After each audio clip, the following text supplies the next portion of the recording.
Good afternoon, sir. My name is Pagi Samantrita. I am studying 8th class.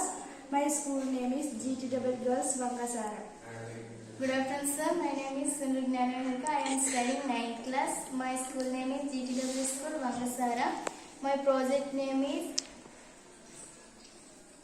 Microplastic Pollution.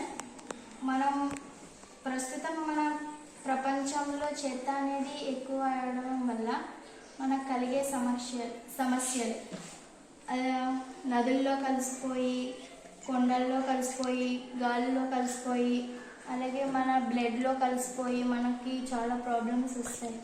అదే fish తినడం వల్ల problem మనకు వస్తుంది. మన ఫుడ్లో కలిసిపోతుంది. Proper waste management. మనం వాడే ప్లాస్టిక్ సంచులు వాడకూడదు. అలాగే మనము క్లాత్ సంచులు యూజ్ చేయాలి. అందుకోసం ఈ ప్రాజెక్ట్ నేను తయారు చేశాను.